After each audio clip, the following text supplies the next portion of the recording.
পরিব্রাজিকা সদ্ভাবপ্রাণা মাতাজির প্রবন্ধ রামকৃষ্ণ সংঘে অনন্য লাটু মহারাজ থেকে নির্বাচিত অংশ, পত্রিকার 23তম বর্ষ, 5ম সংখ্যা। পরম কারুণিক ভগবান যুগে যুগে লীলা বিগ্রহ ধারণ করে জগৎ কল্যাণ সাধন করেন।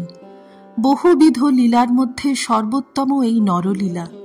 ভাগবতে বলা হয়েছে মর্ত্য লীলা মনোহরা।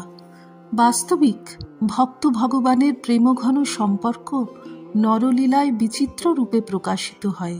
যেমন গভীর তার তাৎপর্য, তেমনই মাধুর্যমণ্ডিত সেই লীলা।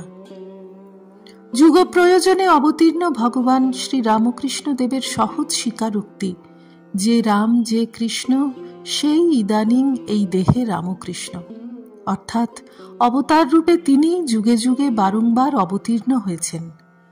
অবতার লীলায় শক্তির ভূমিকা এবং অন্তরঙ্গ পার্শ্বদের ভূমিকা সমভাবে কার্যকরী। রামকৃষ্ণ লীলায় শক্তি স্বরূপিণী শ্রী শ্রীমা সারদা দেবীর যেমন বিশিষ্ট ভূমিকা, তেমনি তাৎপর্যপূর্ণ অন্তরঙ্গ পার্শ্বদবৃন্দের সক্রিয় অংশগ্রহণ। অন্তরঙ্গ পার্শ্বদের অন্যতম লাটু মহারাজ স্বামী অদ্ভুতানন্দ, যিনি শ্রী রামকৃষ্ণ দেবের এক অদ্ভুত সৃষ্টি।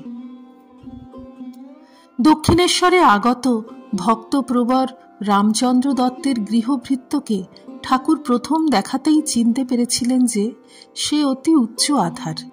তাই বিস্ময়ে বলেছিলেন, এ ছেলেটিকে তুমি কোথায় পেলে রাম? এর যে দেখছি সাধুর লক্ষণ। বাস্তবিক শ্রী শ্রী ঠাকুরের দর্শনের পূর্বেই তার কথা শুনে বালক লাটু ঠাকুরের প্রতি আকৃষ্ট হয়েছিলেন। প্রথম দর্শনের পর থেকেই দক্ষিণেশ্বরে ঠাকুরের সান্নিধ্যে থাকার জন্য লাটু মহারাজের অন্তরে একান্ত ইচ্ছা জাগ্রত হয়। ঘটনাচক্রে দক্ষিণেশ্বর কালীবাড়ি থেকে সে সময় ঠাকুরের সেবক তথা নিকটাত্মীয় হৃদয়রাম বিতাড়িত হন। তখন ব্যক্তিগত সেবার প্রয়োজনে শ্রী রামকৃষ্ণ রামচন্দ্র দত্তকে একদিন স্বয়ং বলেন, দেখো রাম, এই ছেলেটিকে তুমি আমার কাছে রেখে দাও। ছেলেটি বড় শুদ্ধ সত্য আর এখানে থাকতেও ভালোবাসে। শ্রীগুরুর অভিপ্রায় রামচন্দ্র সানন্দে পূরণ করেন।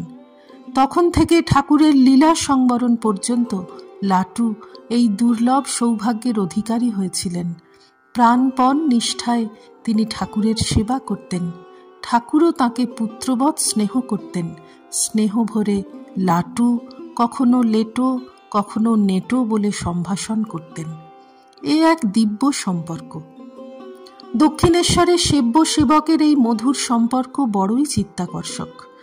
শ্রী রামকৃষ্ণ একসময় তাঁর এই নিরক্ষর সেবককে বর্ণ পরিচয় করাতে সচেষ্ট হন, কিন্তু বর্ণমালার প্রথম বর্ণে তিনি ককে যখন বিহারী সংস্কারবশত কা উচ্চারণ করেন, তখন ঠাকুর স্নেহ ভরে বলেন, যা, আর তোর পড়ে দরকার নেই।